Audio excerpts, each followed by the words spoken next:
C'est dans Nombre 22. Nous connaissons l'histoire de Balak et de Balaam. Balaam étant un prophète de Dieu, un véritable prophète, et Balak est le roi de Moab qui cherchait à exterminer les Israélites. Maintenant, nous allons lire et nous allons partager quelque chose. Balak envoya de nouveau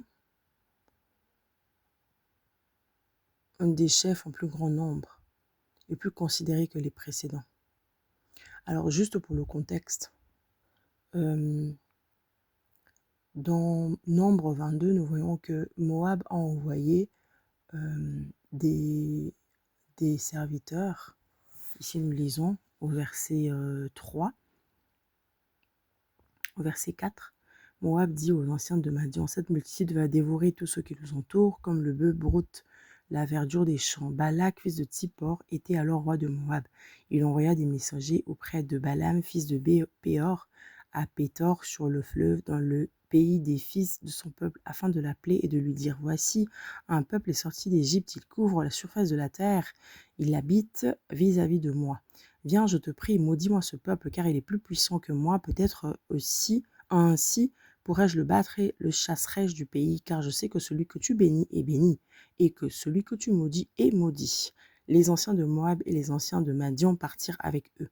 Donc la première fois, les anciens sont partis, sont lors de leur roi, Balak, ils sont arrivés, mais le prophète a dit non. Le prophète a dit non parce que le Seigneur lui a dit ne pars pas avec ces gens. Donc, nous pouvons lire au verset 13. Balaam se leva le matin et il dit au chef de Balak, allez dans votre pays, car l'Éternel refuse de me laisser aller avec vous. Et les princes de Moab se levèrent et retournèrent auprès de Balak. Donc voilà, le prophète a dit non parce que Dieu a dit non. Et la deuxième fois, Balak a envoyé, nous lisons ça au verset 15, Balak a envoyé de nouveau des chefs en plus grand nombre. Donc on suppose qu'ils avaient encore plus de présents, parce que si en petit nombre, ils portaient des présents, en plus grand nombre, ils risquent d'en porter plus. Nous lisons ici que Balaam, le prophète, bien que la fois passée l'Éternel avait dit non, cette fois-ci, au verset 19, il leur répond comme ça. Maintenant, je vous prie, restez ici cette nuit, je saurai ce que l'Éternel me dira encore. Donc, malgré que Dieu avait dit non la fois passée, il va quand même demander à Dieu s'il peut aller avec eux. Dieu, au verset 20, Dieu dit, puisque ces hommes sont venus pour t'appeler, lève-toi, va avec eux, mais tu feras ce que je te dirai. Balaam se leva le matin, sella son ânesse et partit avec les chefs de Moab. Verset 22 nous dit ceci, la colère de Dieu s'enflamma parce qu'il était parti. Et l'ange de l'Éternel se plaça sur le chemin pour lui résister. Alors ici, nous allons demander pourquoi est-ce que Dieu lui a dit vas-y, mais après il s'est fâché. Non, parce que Dieu lui avait déjà dit la première fois non, ne va pas avec eux. Mais le cœur de Balaam, le prophète, a été touché, a été changé, a été séduit quand il a vu que d'autres personnes venaient encore le demander. Donc malgré que Dieu avait dit non la fois passée, il est encore allé plaider. Donc Dieu a vu dans le cœur de Balak, le prophète, qui commençait déjà à céder. Peut-être le grand nombre de chefs, peut-être le grand nombre de présents, peut-être qu'il se sentait simplement flatté, peut-être qu'il était curieux. Nous ne savons pas. Parce que quand il venait pas juste comme ça, il venait avec des promesses.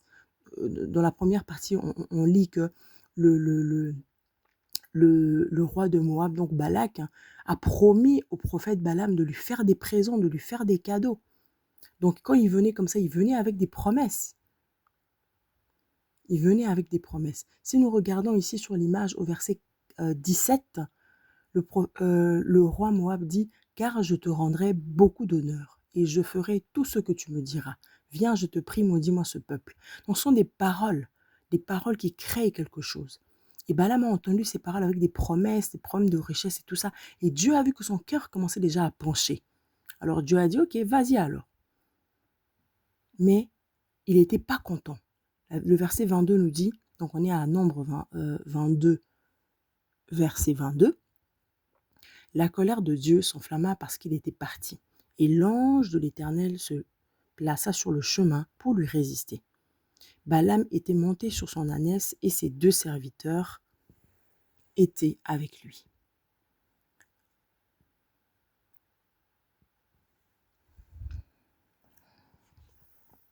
Donc nous sommes ici, au début de la page. Ces 2 serviteurs étaient avec lui. L'ânesse vit l'ange de l'Éternel qui se tenait devant le chemin, son épée nue dans la main. Elle se détourna du chemin et alla dans les champs. Balaam frappa l'ânesse pour le ramener dans le chemin. L'ange de l'Éternel se plaça dans un sentier entre les vignes. Il y avait un mur de chaque côté. L'ânesse vit que l'ange de l'Éternel, vit l'ange de l'Éternel, elle se serra contre le mur et pressa le pied de Balaam contre le mur. Balaam la frappa de nouveau. L'ange de l'Éternel passa plus loin et se plaça dans un lieu où il n'y avait point d'espace pour se détourner à droite ou à gauche. Verset 27. L'ânesse vit l'ange de l'Éternel et elle s'abattit sous Balaam. La colère de Balaam s'enflamma et il frappa l'ânesse avec un bâton. Verset 28. L'Éternel ouvrit la bouche de l'ânesse et elle dit à Balaam: que t'ai-je fait pour que tu m'aies frappé déjà 3 fois? Balaam répondit à l'ânesse: c'est parce que tu t'es moqué de moi. Si j'avais une épée dans la main, je te tuerais à l'instant. Verset 30, l'ânesse dit à Balaam: ne suis-je pas ton ânesse que tu as monté tout ce temps jusqu'à ce jour? Ai-je l'habitude de te faire ainsi? Et il répondit: non. Verset 31, l'Éternel ouvrit les yeux de Balaam, et Balaam vit l'ange de l'Éternel qui se tenait sur le chemin, son épée nue dans la main, et il s'inclina et se prosterna sur son visage. Verset 32, l'ange de l'Éternel lui dit: pourquoi as-tu frappé ton ânesse déjà 3 fois? Voici, je suis sorti pour te résister, car je te vois suivre un chemin qui mène à la perdition. L'ânesse m'a vue et elle s'est détournée devant moi déjà 3 fois. Si elle ne s'était pas détournée de moi, je t'aurais même tué et je lui aurais laissé la vie. Verset 34, Balaam dit à l'ange de l'Éternel: j'ai péché car je ne savais pas que tu étais placé au-devant de moi sur le chemin. Et maintenant, si tu me désapprouves, je m'en retournerai.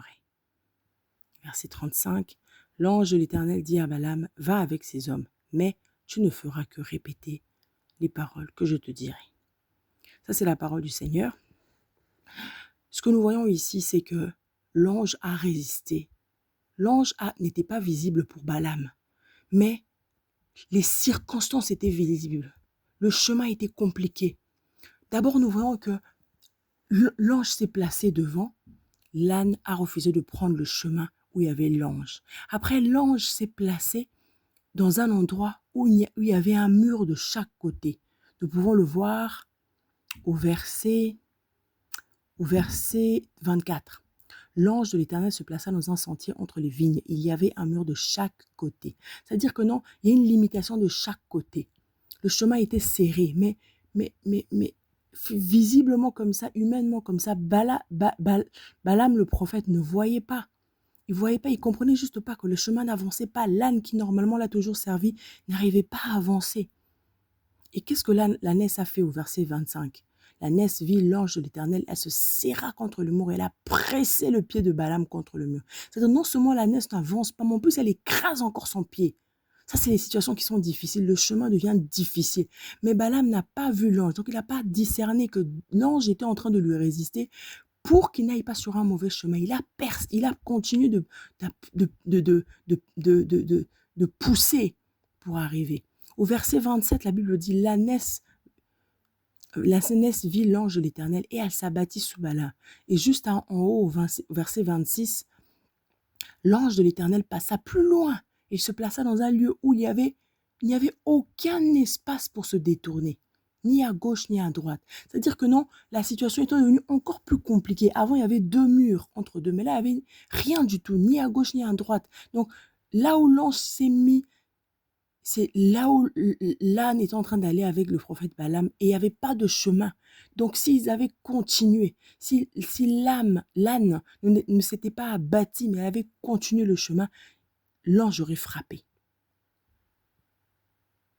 Et ici, en bas, au verset 31, la Bible dit: l'Éternel ouvrit les yeux de Balaam. Et Balaam vit l'ange de l'Éternel qui se tenait sur le chemin. Donc les yeux de Balaam n'étaient pas ouverts. Il ne voyait pas ce qui lui résistait. Il ne comprenait pas que l'ange de l'Éternel était en train de lui résister. Il ne comprenait pas que les choses étaient en train de devenir compliquées à cause de l'ange de l'Éternel. Au verset 32, L'ange de l'Éternel lui dit, « Pourquoi as-tu frappé ton ânesse déjà 3 fois? Voici, je suis sorti pour te résister, car je te vois suivre un chemin qui mène à la perdition. » L'ange de l'Éternel est envoyé plusieurs fois sur notre chemin pour nous empêcher de prendre une mauvaise voie, pour aller dans la perdition. Nous voyons que les choses deviennent difficiles. L'ânesse n'avance plus. Le moyen de transport n'avance plus. Les moyens financiers n'avancent plus. Les moyens de connexion, les relations n'avancent plus. Peut-être même la connaissance n'avance plus. Tout ce que nous avions comme moyen de véhicule, de transport ou bien de mouvement ou d'avancement ne marche plus. Et des fois, nous avons les yeux fermés, nous ne comprenons pas. Nous pensons être sur la bonne voie. C'était un prophète de Dieu. Il marchait avec Dieu, mais il ne savait pas qu'il était sur la mauvaise voie. Il a fallu une ânesse, il a fallu un âne, un animal, pour le sauver. Parce que l'ange dit, au verset 33, « L'ânesse m'a vue et elle s'est détournée devant moi déjà 3 fois. Si elle ne s'était pas détournée de moi, je t'aurais même tué et je lui aurais laissé la vie. » Voilà. Dieu allait tuer le prophète et laisser l'ânesse, même si l'ânesse n'avait pas été assez intelligente pour stopper sa marche. Mais le même Dieu qui a fait parler cette ânesse, le même Dieu qui a fait que l'ânesse voie l'ange, le même Dieu lui a donné l'intelligence de ne pas avancer pour que le prophète justement ne meure pas. Donc ceci nous rappelle que des fois les choses nous résistent, des fois les situations nous résistent. Nous nous disons mais c'est pas possible. Ça fait déjà 3 fois que je frappe cette ânesse et elle continue de me compliquer. Ça fait 3 fois que ce chemin se ferme, mais tu continues de puiser. Des fois, il faut demander à Dieu, Seigneur, est-ce que c'est toi qui me résistes? Seigneur, est-ce que tu me résistes pour que je ne prenne pas un mauvais chemin? Parce que Dieu est bon, même quand il nous résiste, c'est pour notre bien. C'est pour que nous ne prenions pas un mauvais chemin. C'est pour que nous ne perdions point. Donc, je relis le verset 32 de Nombre 22, verset 32. L'ange de l'Éternel lui dit, « Pourquoi as-tu frappé ton ânesse déjà 3 fois? Voici, je suis sorti pour te résister, car je te vois suivre un chemin qui mène à la perdition. »